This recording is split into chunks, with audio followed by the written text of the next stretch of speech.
सुशांत सिंह राजपूत के पिता ने जो एफआईआर के साथ एक पूरा लेटर दिया है, उसमें दिशा और सुशांत के बीच के कनेक्शन के बारे में भी लिखा है कि आखिर क्यों दिशा के निधन के बाद सुशांत परेशान हुए थे। और एक बहुत बड़ा खुलासा उन्होंने अपने इस एफआईआर में किया है। मैं आपको पढ़ के सुनाती हूँ कि उनके पिता ने क्या कहा है। वो कहते हैं कि जब सुशांत ऑर्गेनिक खेती करना चाह रहा था तो रिया ने उसे धमकी दी कि अगर तुम मेरी बात नहीं मानोगे तो मैं तुम्हारी मेडिकल रिपोर्ट की फाइल जो है मीडिया में लीक कर दूंगी और बता दूंगी कि तुम पागल हो। जब रिया को लगा कि सुशांत सिंह अपनी इस बात को नहीं मान रहा है उसकी, तो उसको ब्लैकमेल करना शुरू कर दिया। उसके बैंक बैलेंस भी बहुत कम हो रहा था, तो रिया को लगा कि अब सुशांत मेरे किसी काम का नहीं है। तो रिया, जो कि सुशांत के साथ रह रही थी, वो 8 जून को, उनके पिता बता रहे हैं कि 8 जून को वो सुशांत सिंह का घर छोड़कर चली गई। वो साथ में सामान ले गई, कैश ले गई, जेवरात ले गई, लैपटॉप ले गई, पासवर्ड ले गई, क्रेडिट कार्ड ले गई, उसके पिन नंबर जिसमें सुशांत के अहम दस्तावेज, इलाज के सारे कागजात लेकर वो चली गई। मेरे बेटे सुशांत का नंबर भी उसने ब्लॉक कर दिया था। जी हाँ, उन्होंने बोला है उसने ब्लॉक कर दिया था। और मेरे बेटे सुशांत का फ़ोन नंबर अपने फ़ोन पे ब्लॉक करने के बाद उसके उपरांत सुशांत ने मेरी बेटी को फ़ोन करके, यानी कि सुशांत ने अपनी बहन को फ़ोन करके बताया था कि रिया उसे फंसा देगी, क्योंकि वो यहाँ, और साथ में ये भी बताया कि दीदी रिया यहाँ से बहुत सारा सामान लेकर चली गई है और वो मुझे धमकी देकर गई है कि अगर तुमने मेरी बात नहीं मानी तो मैं तुम्हारे सारे इलाज के कागजात मीडिया में ओपन कर दूंगी, लीक कर दूंगी। ये सारी बातें जो है सुशांत ने फ़ोन करके अपनी बहन को बताई थी।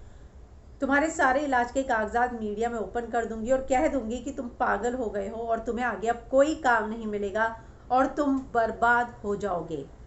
इतना ही नहीं, जब 8 तारीख को फिर से 8-9 को, यानी कि 8 और 9 की आधी रात को दिशा सालियान की खबर आई थी, दिशा के निधन की खबर आई, तो वो सुशांत के साथ अस्थायी तौर पर सेक्रेटरी नियुक्त की गई थी और उसको भी रिया ने ही मिलवाया था। जब उसने आत्महत्या कर ली तो मीडिया में ये खबर चलने लगी कि उसकी आत्महत्या कर ली है और उसके साथ जो है सुशांत का नाम भी जोड़ा जा रहा था कि सुशांत उसको मैनेज करते थे, जिसके चलते मेरे बेटे ने रिया से संपर्क करने की कोशिश की, लेकिन रिया ने मेरे बेटे का फ़ोन नंबर ब्लॉक कर रखा था, इसलिए उसका संपर्क जो है नहीं हो पाया।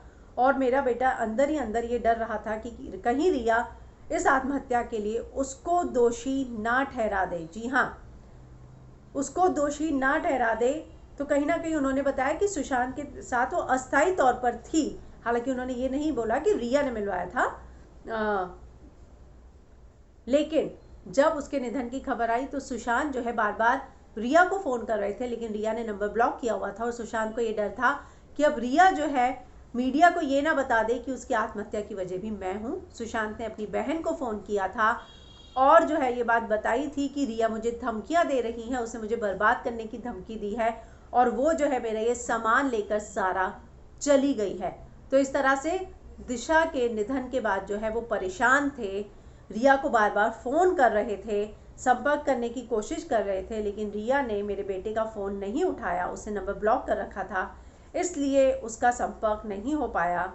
मेरे बेटे को लगा अंदर ही अंदर ये डर था कि कहीं रिया जो है इस आत्महत्या के लिए भी उनका नाम ना बता दे, और इस बात की टेंशन में जो है सुशांत ने इतना बड़ा कदम उठा लिया। तो ये सारी बातें जो हैं सुशांत के पिता ने क्लियर की है कि रिया सब कुछ लेकर भाग गई, उसने सुशांत को बर्बाद करने की धमकी दी। दिशा के निधन के बाद सुशांत को ये डर लग रहा था कि रिया कहीं उसकी हत्या के साथ, उसकी आत्महत्या के साथ सुशांत का नाम ना जोड़ दे। इस बात को लेकर वो परेशान थे, वो बार बार फ़ोन कर रहे थे। उन्होंने अपनी बहन को भी फ़ोन करके बताया जो कुछ उनके साथ हुआ था उस बारे में। तो कई चौंकाने वाली चीज़ें जो हैं सुशांत के पिता ने इस लेटर में लिखी हैं।